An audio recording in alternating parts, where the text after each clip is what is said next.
파이프라는 그 주도의 수도 역할을 했던 그런 곳입니다. 그러니까 에딘버러는 전체 스코틀랜드의 수도였지만 각 지역별로 아까 퍼스도 그렇고 던지도 그렇고 여기 세인트 앤드루스도 봉건 영주들의 하나의 성이죠. 그 봉건 영주들이 사는 그런 성 중에 하나였지만 나중에 이제 계속 발전이 돼 가면서 이곳이 주목을 받게 된 것들은 당시에 이제 뭐랄까요, 종교개혁 이후로 종교개혁 당시에 여기가 어떻게 보면은 루터 교회의 그런 새로운 신학 사상이 이곳으로부터 가장 먼저 들어와서 전파되기 시작했다는 거죠. 그거는 이제 아까 얘기했던 패트릭 하밀턴이 프랑스에 유학해서 18살에 유학 가서 3년 동안 공부하고 21살에 돌아와서 이 세인트 앤드루스 대학의 신학부 교수가 됐으니까. 이럴 때는 이제 여러분이 21살 때 뭐 했는가를 한번 돌이켜보시면 우리는 철없이 놀았는데 패트릭 하밀턴은 벌써 대학 교수가 돼서 좀 중세 네. 그래서 수사관. 예, 그래서 이제 정말 21살의 대학 교수가 돼서 24살의 화형을 당할 만큼 세상을 뒤집어 놓은 사람이라는 것이죠. 그게 놀라운 거예요. 그 당시에 그 비톤이나 이런 로만 캐토릭의 그 엄청난 저항 세력들이 있었음에도 불구하고 정말 성경에 있는 대로 세상이 감당할 수 없는 사람들. 히브리서 11장에 나오잖아요.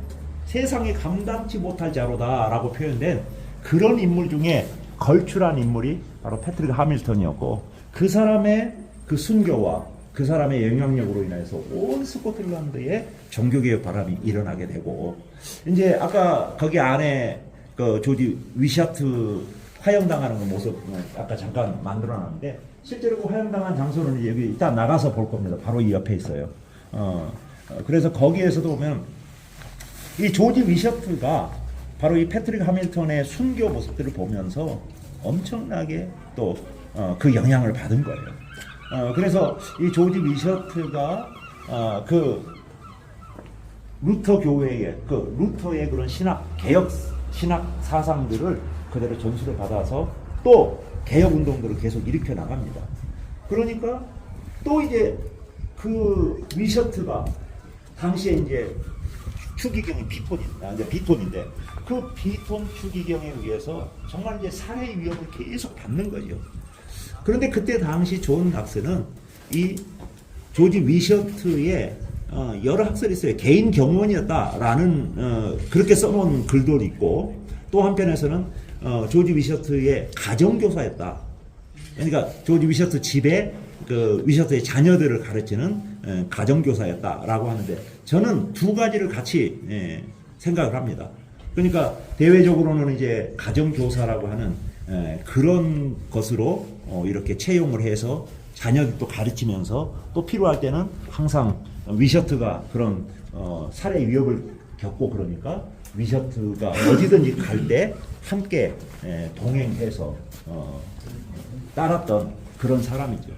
그리고 이 존 낙스는 참 충성심이 강했던 사람인 것 같아요.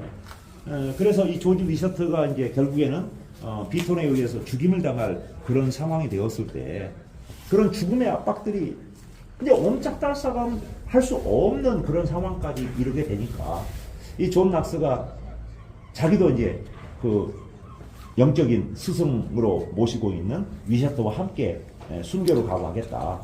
그러니까 이제 위셔트가 낙스한테 하는 얘기가 당신은 지금 죽을 때가 아니라는 거죠. 살아남아서 해야 될 일이 많으니까 피신해라. 그렇게 해서 위셔트가 존 낙스를 죽음의 자리에서 이제 제외시켜 놓고 자기 혼자서 이제 당당하게 순교를 화형을 당해서 죽게 되죠. 그리고 이 위셔트의 모든 개혁 사상들을 이제 이어받아서 존 낙스가 이제 지도자가 되어서 결국엔 이 비톤 추기경의 그런 세력들과 함께 이제 저항하면서 이 앤드류 성을 결국은 그 개혁자들, 낙스를 중심으로 한 그 개혁자들이 이 성을 차지하게 돼요. 그래서 이 성을 차지하게 되니까 이따가 이제 돌아가서 보겠지만 여기를 장악하고 있으니까 이 성이 이 개혁자들을 잡기 위해서 저 밖에서 굴을 뚫어 가지고 여기를 들어옵니다. 그러니까 이제 여기에서 반대로 뚫어 내려가서 여기에서 중간에 만나서 이제 격전이 벌어지는 그 안에서 이제 계속 서로 양측 간에 이제 죽고 죽이는. 그런데 그래도 결국 피톤이 이곳을 그 개혁자들을 점령을 못했어요. 그러니까 이제 그 다음으로 1625 당시 이제 메리 여왕과 여러분들이 이제 알아야 될 게 메리 여왕이 스코틀랜드 영국 역사에서는 3명이나 나옵니다.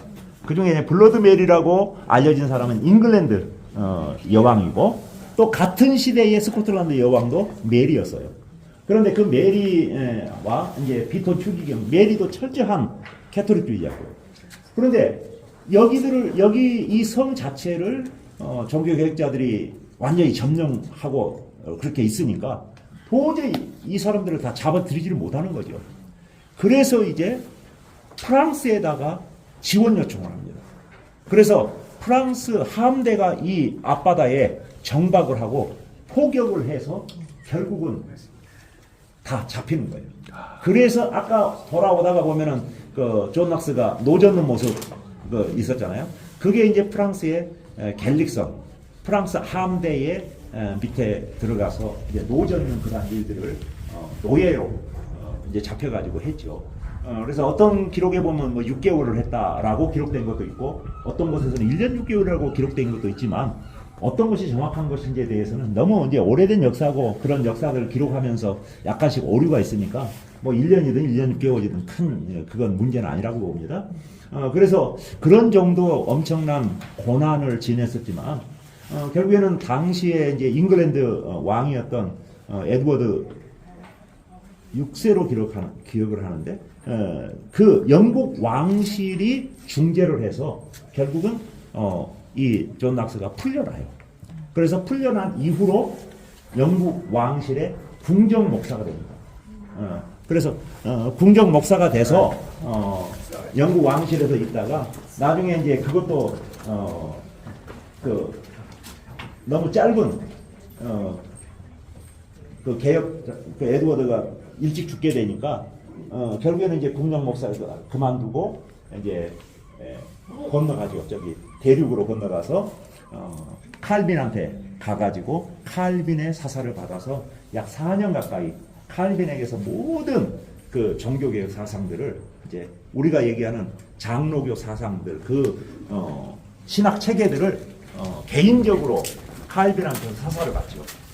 그 당시에 이제 칼빈은 스위스 제네바에서 그 신학 아카데미를 열어서 기록들을 보면은 칼빈에게서 당시 신학 아카데미에 영향을 받아서 온 유럽 안에 보낸 선교사들이 200여 명이 넘었다고 그래요.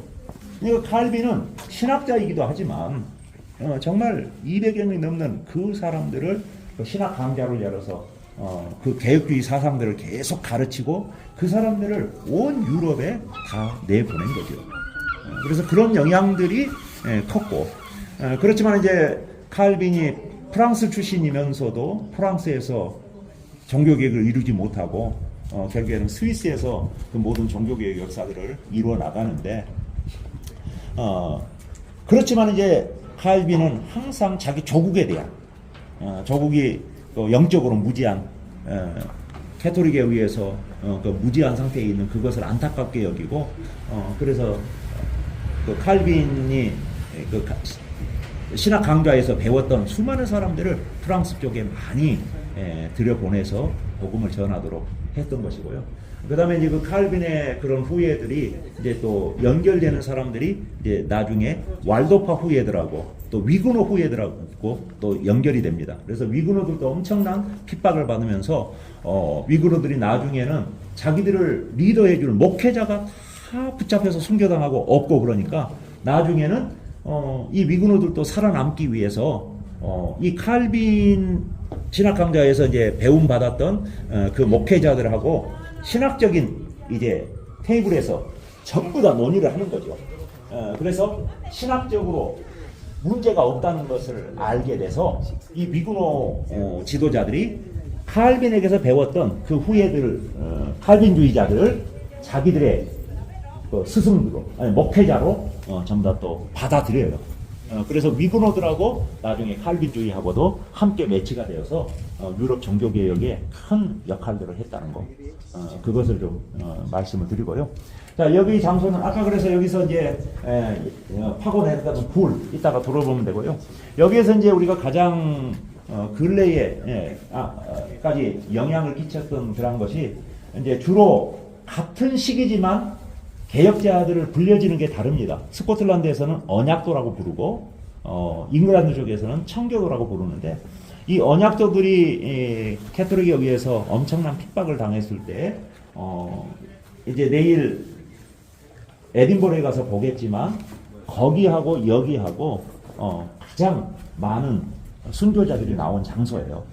자, 그래서 이제 저쪽으로 옮겨가서 보시면은 보틀 던전이라는 곳으로 옮겨가서 거기서 또 설명 좀 하겠습니다. 아주 사형을 시킬 만한 그런 중죄수들은 아니고 그렇게 그러니까 이제 우리도 감옥 여기 이제 다 위에까지도 감옥으로 쓰고 그랬다 그러니까 거기에서 좀 질이 안 좋은 또 그런 사람들을 또 아래에다가 더 우리 뭐 한국에서도 말썽 피우면 독방에 집어넣듯이 1년 동안에 약 30명 그러니까 그렇게 많이 사람을 죽이는 그런 정도까지는 아니었다. 그러니까 잉글랜드 메리 여왕 같은 경우에 불과 짧은 한 3년 사이에 적어도 700~800명, 뭐 1000명 이상 어떤 기록에 보면 뭐 1500명까지 그렇게 죽임을 당해.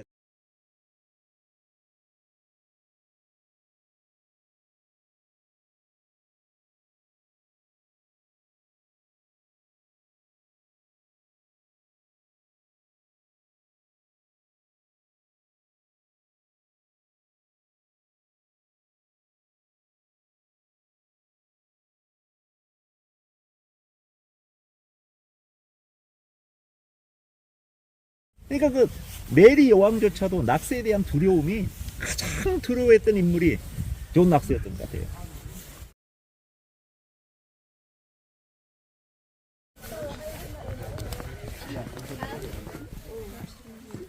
이것도 다 새로 만들었네. 전에 이런 거 없었.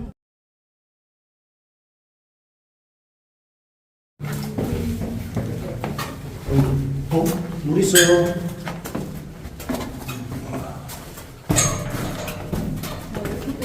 오메 엎드려야 돼요. 완전 육보복이에요.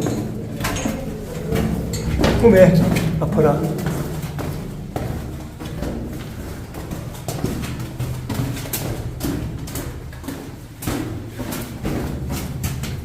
우와.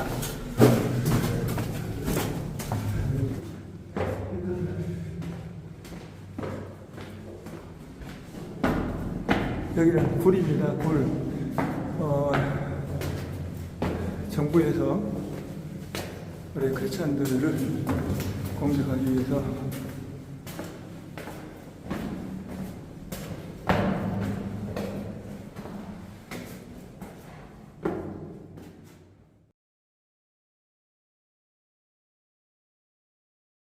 시합주가 사형을 당했던 장면.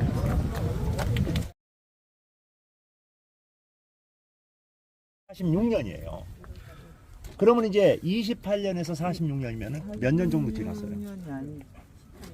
18년. 이제 조지 위셔트가. 그러니까 이제 패트릭 하밀턴이 1528년 2월 29일 날 순교 당하고 약 18년 후에 조지 위셔트가 여기서 이제 두 번째로 또 순교자가 되는 거예요. 그렇다고 하면은 여전히 패트릭 하밀턴은 화형을 당하고 그렇게 당시에 추기경을 비롯한 캐톨릭 세력들이 그 많은 사람들을 화형만 시켰겠습니까? 죽이고 다양한 방법으로 핍박을 했지만 18년 후에 또 위셔트가 순교자가 또 나오는 거예요. 그러면서 이 사람 그렇죠. 아까 저 자리에서 이제 화형을 나가는 거죠. 자, 그리고 이제 여러분들이 기독교 역사에서 보면은 대부분이 이교도로 이렇게 인정이 돼서 재판을 받고 인정이 되어지면 반드시 그냥 죽이지 않고 화형을 시킵니다. 그 화형을 시킨다고 하는 의미가 뭐냐면 바로 이제 지옥불에 가장 그 고통스러운 그 지옥을 이제 연상시키게 이제 그 지옥의 그 고통을 이제 보게 만들고 그것을 통해서 이제 저항하지 말라는 거죠. 그런 뜻으로 모든 그런 개혁자들이나 이런 사람들을 죽일 때는 그냥 죽이지 않고 다 화형을 시켜주겠다는 것이죠. 예, 그런 것도 좀 기억하시고 그러면은 이제 이분은 또 1513년에 태어나서 1446년에 죽었어요. 그럼 불과 33년 인생 간 거예요. 아까 패트릭 하밀턴도 불과 24년 인생 살았지만 이분도 33년 그 짧은 생애 가운데 정말 화형을 당해야 될 만큼 세상이 감당하지 못할 사람들이었다. 그리고 이제 존 낙스가 이 위셔트의 개인 경호원 겸 가정교사로 들어가서 하면서 어떤 기록들을 보면 존 낙스는 이 위셔트를 만나기 전까지는 그런 개혁 사상을 전혀 몰랐다 그래요. 그런데 위셔트를 만나면서 점차 이제 그가 그 위셔트의 그 신앙적인 그런 모든 열정이나 이런 것 때문에 영향을 받고 결국은 자기도 순교하겠다고 그렇게 나섰다는 거죠. 그런데 위셔트가 이제 더 큰 일을 위해서 목숨을 뭐 순교도 아무나 원한다고 할 수 있는 건 아닌 것 같아요. 하나님께서 그것도 허락하셔야 될 일이기는 하지만 어찌됐든 그만큼 존 낙스는 정의감 또 신앙으로 그가 하나님을 정말 깊이 있게 만났을 때 그의 삶이 얼마만큼 변화됐는 걸 알 수가 있죠. 그래서 그런 모습들 속에서 오늘날 내 신앙은 어떠한가 라는 것들을 좀 점검해 볼 필요가 있고요.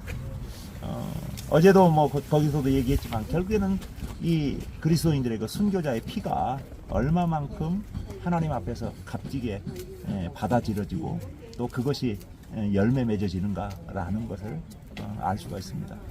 이 스코틀랜드에서는 이